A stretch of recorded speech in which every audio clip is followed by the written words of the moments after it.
Oh my gosh, what are we doing? I don't know.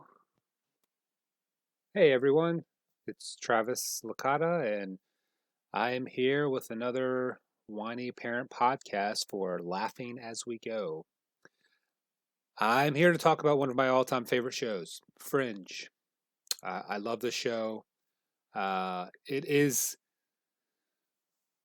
the show that I consider possibly replacing my all time favorite show of Star Trek The Next Generation. It's that good.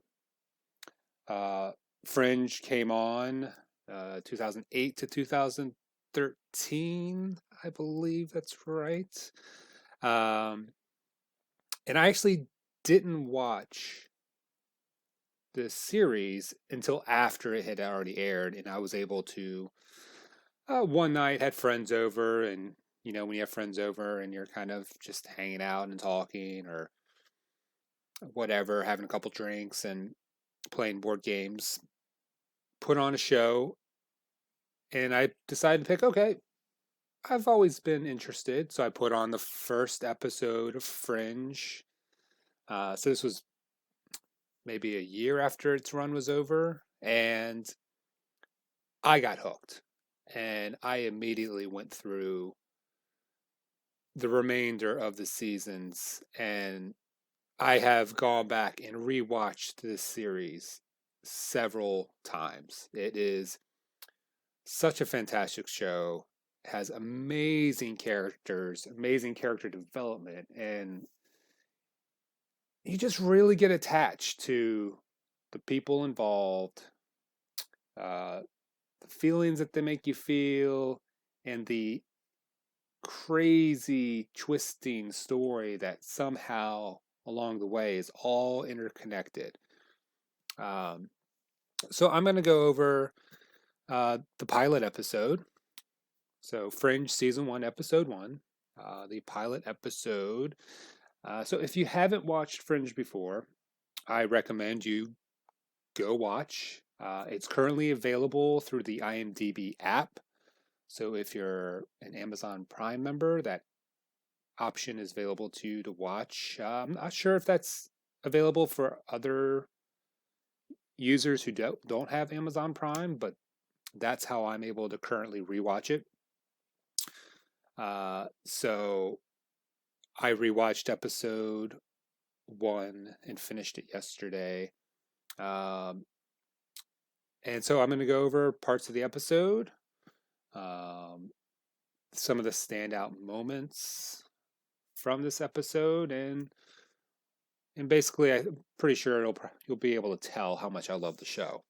Um, so diving into Fringe, we have main characters that you'll see throughout the entire season, throughout the entire series. Um, but some of my points might just focus on this first episode and a couple key characters. The main character, Olivia Dunham, she's played by Anna Torv, and she is basically what you want to see out of a hero. Someone who doesn't necessarily take no for anything. She wants to be a part of something. If she's investigating something, because Olivia Dunham is a member of the FBI in the show, and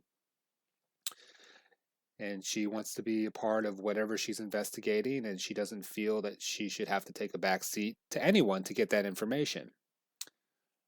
And so the episode starts. There is a plane in the air, and for whatever reason, one of the characters on the plane gets up, starts walking down the aisle.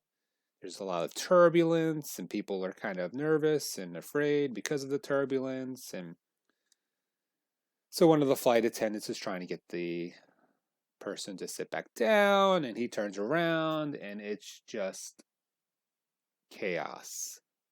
Uh, this character is clearly sick or has gotten sick. Uh, it's a mess. He throws up over all over the flight attendant. his face is all turning gooey and runny, and then flashes from all over the plane of people having the similar experience. So whatever this person who got up has, everyone else now is infected.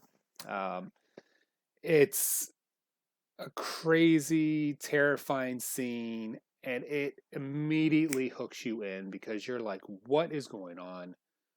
How how is this possible?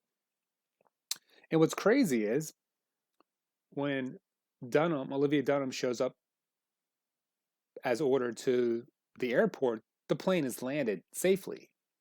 So what you see before we get to that scene is that one of the captains exits the door to see what all the commotion is about, and just by opening the door, he becomes infected, and before the other captain can become infected, he turns on the autopilot switch, which allows the plane to land safely. So, a horrific scene. It's just so good. It grabs your attention so much. So, if you don't like shows that have somewhat gory scenes, autopsies, then maybe Fringe isn't for you. But there's such a good spin on that because the intrigue behind why something like this happened, it just draws you in. And the characters that tell the story are so great. So, and right off the bat, with the whole horrifying contagion on a plane, we also have Olivia Dunham, who has a conflict with Agent Broyles. Philip Broyles, played by Lance Reddick. For whatever reason, off the bat, he's very condescending. He's talking down to Dunham. And so, obviously, there's some bad blood there. Um, but we don't know the reason yet. Olivia, she doesn't back down. She gives every reason why she should be a part of this investigation, and he lets her on the plane. And obviously, full hazmat suit and protective gear and all of that jazz. And so her and the other FBI agents see the aftermath from whatever happened on this plane. And so I think that the beginning of the show highlights one moment in a bunch of crazy and amazing moments that happen throughout every episode of Fringe. Whether it's the catastrophe that we're trying to discover what happened or the character interactions. And there are great character moments. Olivia Dunham's partner, his name is John Scott. John Scott, played by Mark Valley. They are in a relationship together that no one knows about, supposedly. And it's amazing to see that early in the episode, Scott admits to loving Dunham, and she doesn't respond, probably in a way that most people might not want to hear, where they don't reciprocate. But later in the episode, she talks about how she wanted to say, and she doesn't necessarily know how to say, and how she's not very good at that. And I think moments like that, honest moments, really help propel attachments to a character like Dunham, because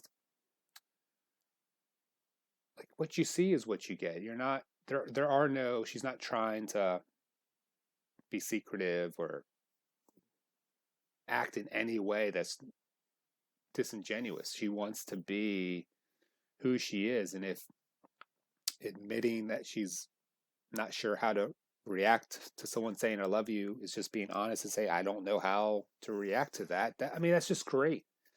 Um, Other characters, Peter Bishop, played by Joshua Jackson. He's kind of a wild card. The opening sees, you see that he's over, I believe it's in Baghdad, and um, Olivia Dunham has flown overseas to track Peter Bishop down because, in the course of trying to discover this plane outbreak, contagion thing, they track down a twin brother of the person who died on the plane. And so what we see is, long story short, they find the person. There's an extended chase. The chase ends in a massive explosion that hurts John Scott. And during this explosion, Olivia Dunham's hurt as well, but John Scott is severely damaged.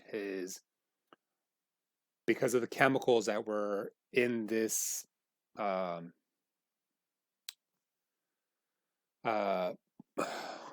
shed, or I'm blanking on what storage unit. Thank you. So as it finally comes to me, a storage unit explodes. A vast amount of chemicals cover his body, and basically are kind of, essentially, they're killing him, but his body is turned translucent, and it's just gross. And I don't know how anyone would be able to like imagine something without seeing the show itself. So, along her investigating, Olivia Dunham finds research from a Walter Bishop, Peter Bishop's father. Walter Bishop, played by John Noble. So, the only kink to this plan is that Walter Bishop has been in a mental institution for the better part of 17 years. And the only way to get access to seeing Walter Bishop is through immediate family. Hence, Olivia Dunham flies overseas to track down Peter Bishop.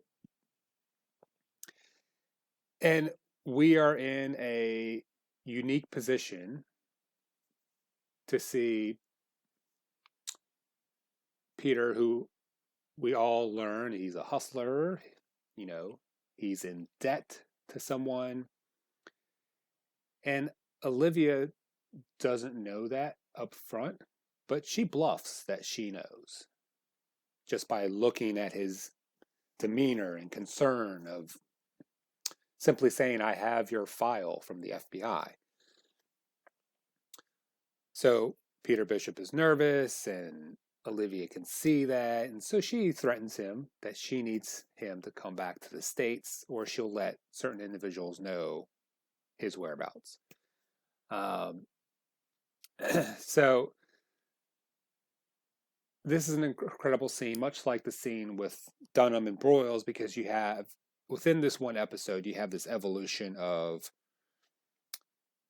this banter between characters, where the beginning is rough, not cordial, and it slowly evolves for whatever reason, with each pairing being different reasoning.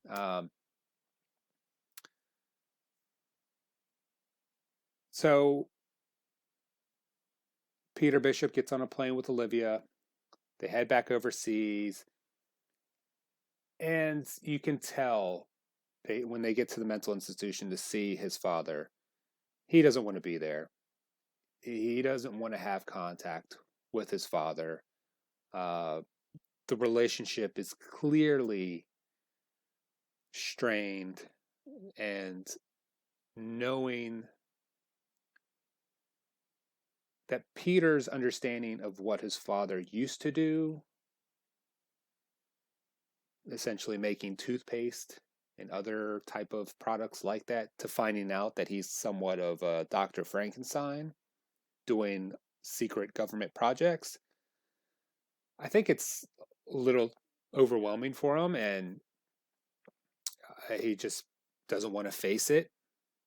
And when Walter realizes, oh, the only reason that Olivia is here is because Peter must be here, because the only immediate family can grant access to anyone to see me, there's this back and forth where Peter just is upset. He talks down to Dunham, and she doesn't. I love that she doesn't back down. Like, he calls her sweetheart, and her response is, "Yeah, call me sweetheart. Call me sweetheart one more time. I think I'd like that."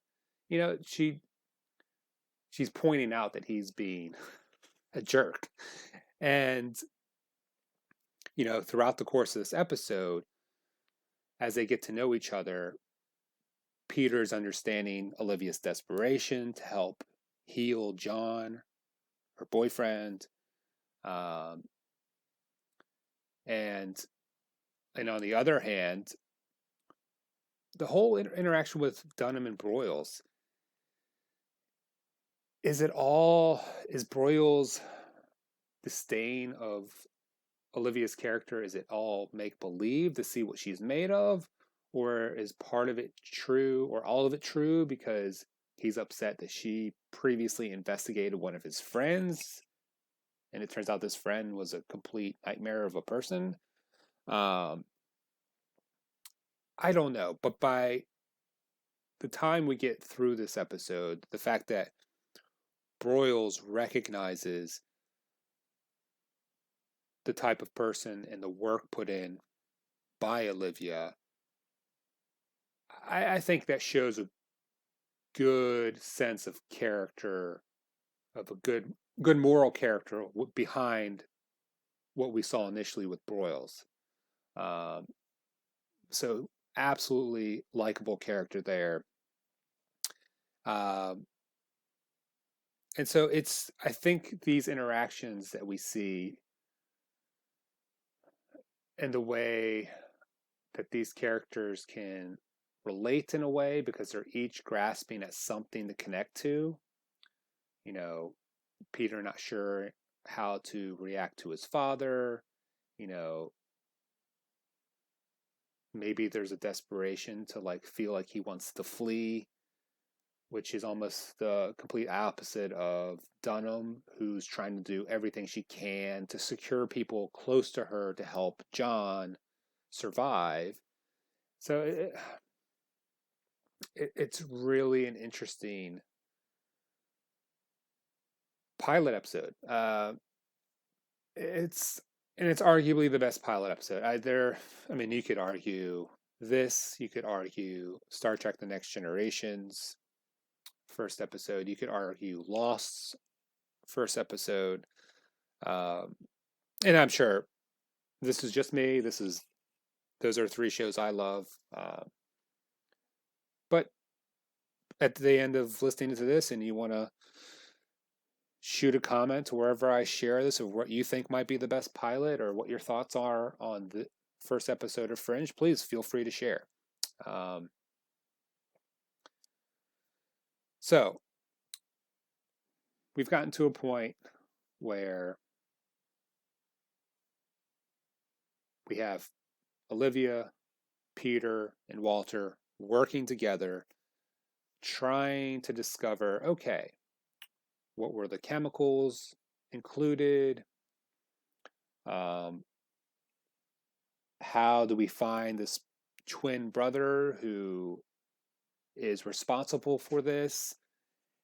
And they have this insane idea, or Walter Bishop has this insane idea. Okay, well, why don't you do essentially a mind meld with John Scott, even though he's unconscious, and try to capture his memories to try to discover what these chemicals were, who this person is.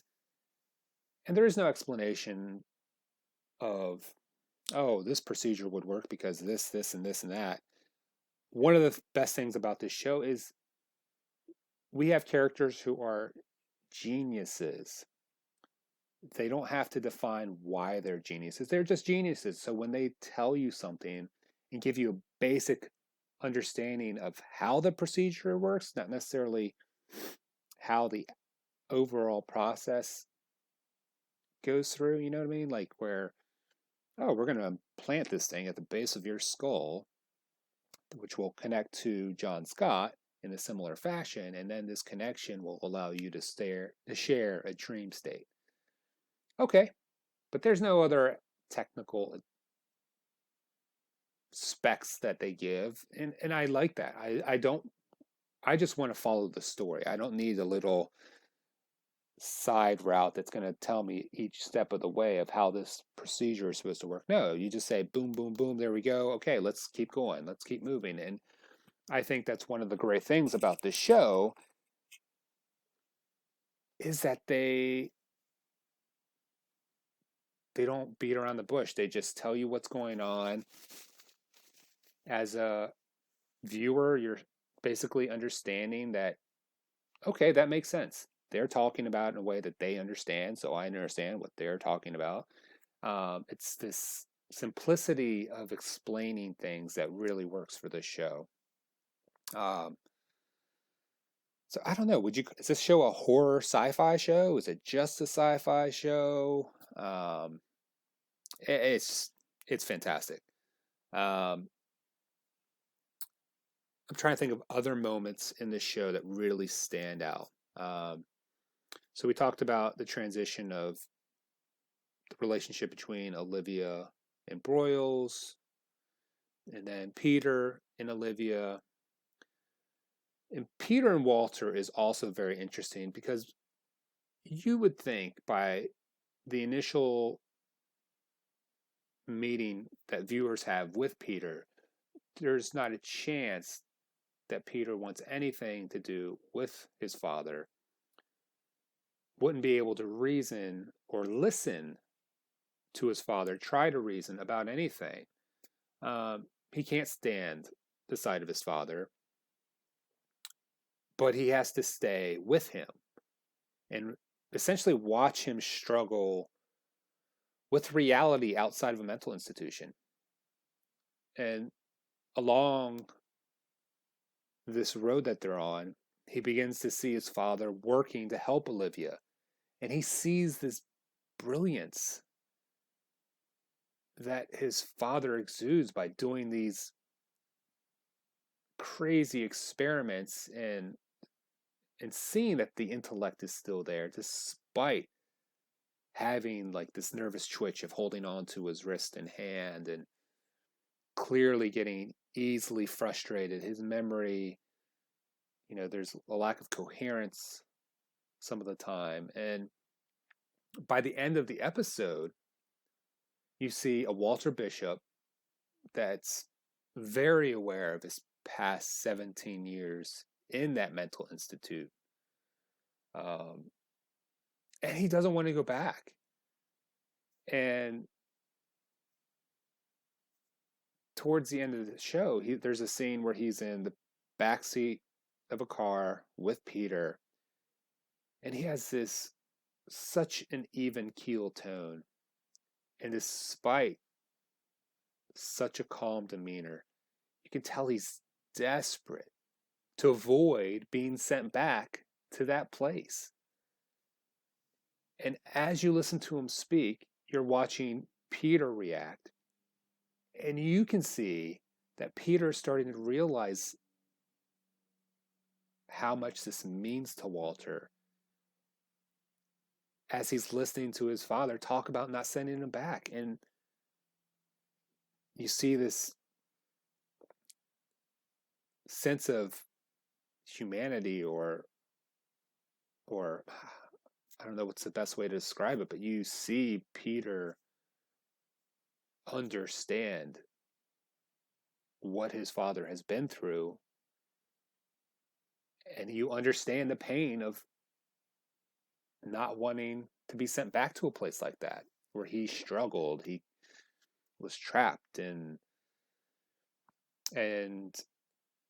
the reason he was in a institution was because there was an accident in the lab so many years ago, and it was deemed an accident, I believe, and he was not deemed fit for trial, so he was sent to the institution for the better part of 17 years.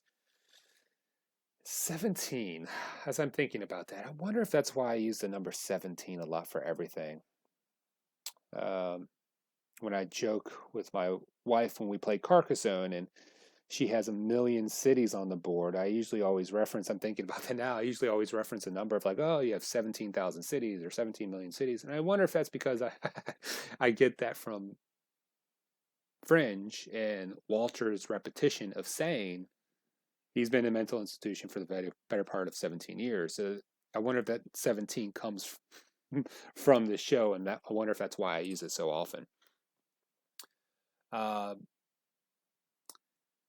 so I think a good thing about this show is like I'm not a fan of testing people by mocking them, which is what you saw with Broyles and Dunham early in the episode. Um, but it's clear by the end of the episode that Broyles truly respects Dunham in a way that he actually wants her to work for him. So I am glad that that condescending tone was limited to part of this episode, because I'm not a big fan of that. It's not something I enjoy seeing. So I'm glad that was short lived, and you just see these bonds start to form in a way that usually you would think bonds, it's going to take a few episodes, or the way people react to each other transition over an entire season with other shows. In this, you see the tides turn within a single episode. Now, this is a longer pilot. Um, so maybe that's why they can do that. So I don't know. I love the show. I recommend the show for anyone to watch. The rewatch value is so great. There's so many times that you can watch the show over and over and over again. Um, and before I continue, which will involve a major spoiler, I want to talk about whinyparent.com. Whiny Parent is the parenting blog that my wife Megan and I started.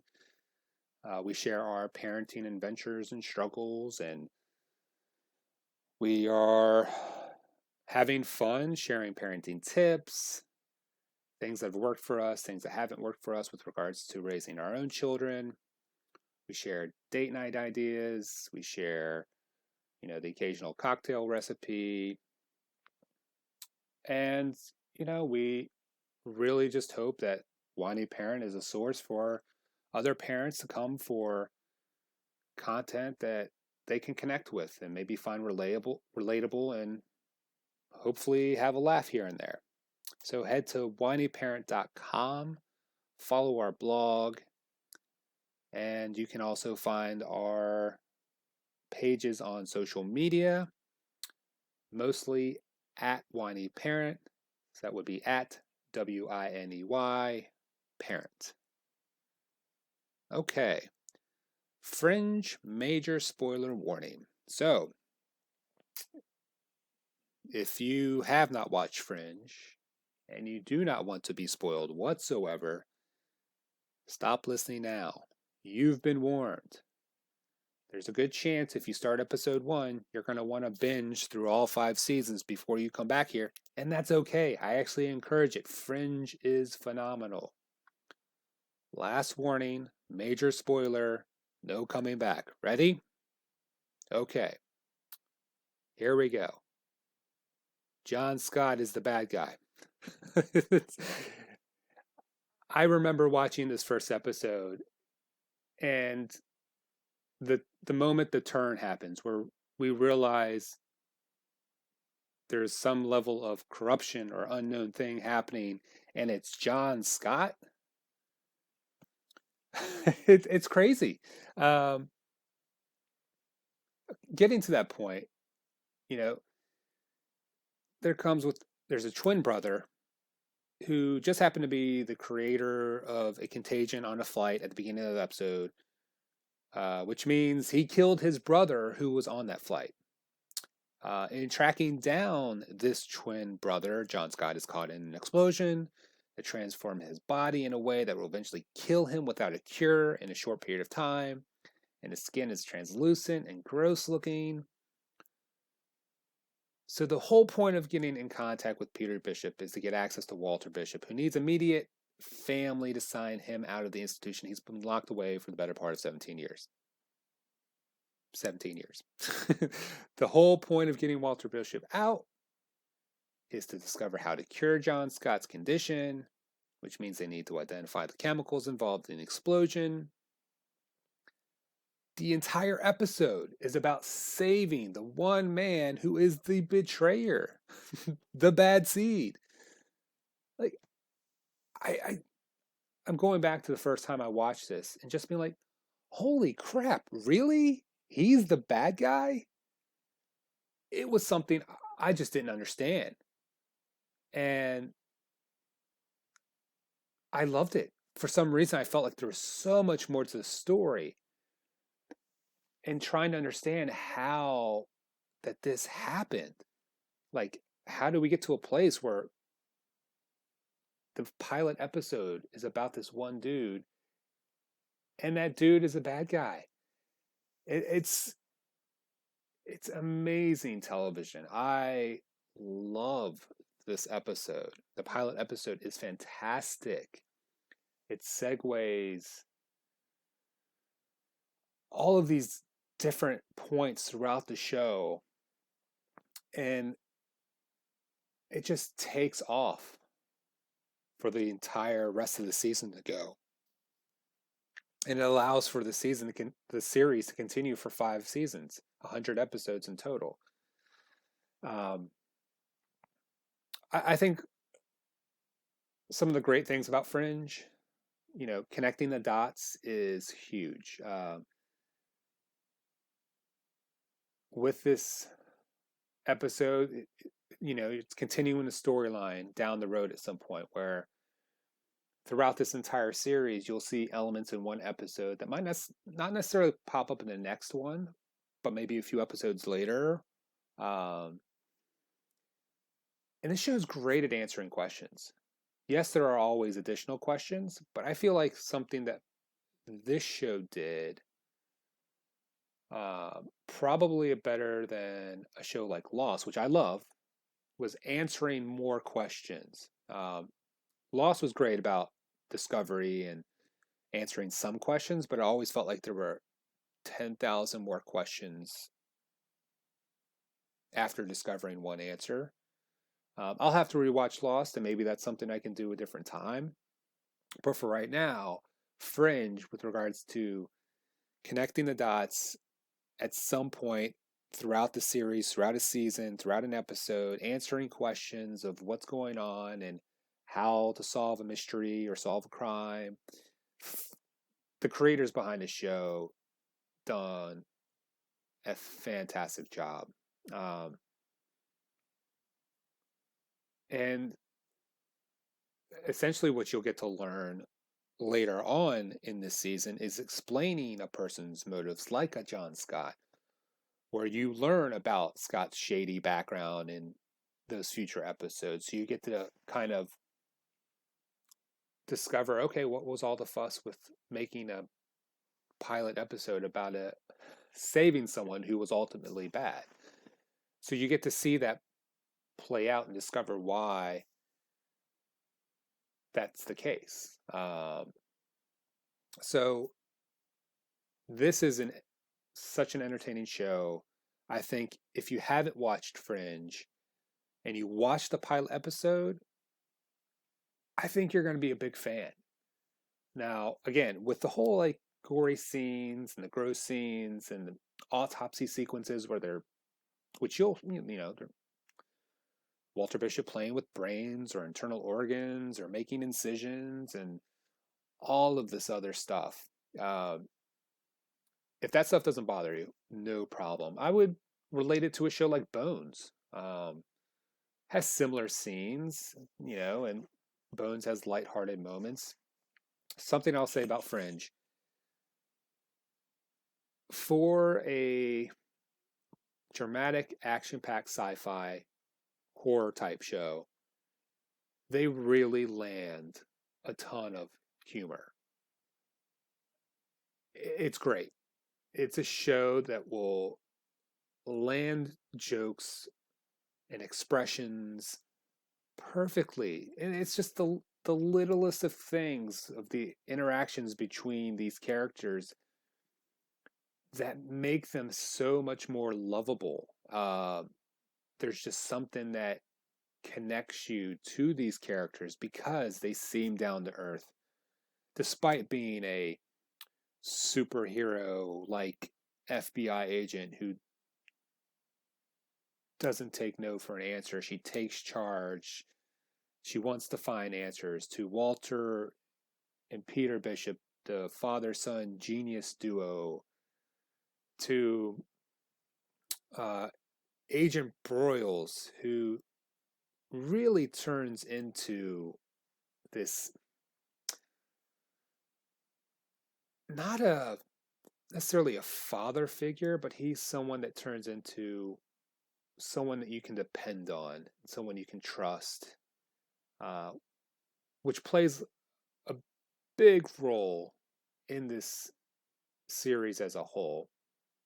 You'll also see uh, another amazing character, Astrid Farnsworth, played by, I hope I'm pronouncing this correctly, Jessica Nicole. Uh, love Astrid's character. The back and forth that she has with Walter throughout the entire series is fantastic. Nina Sharp, played by Blair Brown. Charlie Francis, played by Kirk Acevedo. Hope I'm pronouncing that correctly. Um, so there is such a stable cast, and they do such a phenomenal job with this series. And the first episode is just the tip of the iceberg. It really is worth watching. And so I'm going to stop right there. I've already talked enough. I would love to hear your thoughts on this episode of discussing the first episode of Fringe. Um, please feel free to reach out to me, share your thoughts. I'm on Twitter and Facebook and everywhere you can think of at ST Lakata, STLAKATA. Love to hear what you think. Are you a fan of Fringe? Do you have a favorite episode? Is Fringe's pilot episode the best pilot episode? Where does it rank for you? And do you still rewatch Fringe today? Is it that good for you? So until next time, I'll be back again, hopefully soon, to cover episode 2 in season 1 of Fringe. Until then, I hope everyone has a good time listening and watching more Fringe, and I'll catch everyone next time. All right, bye.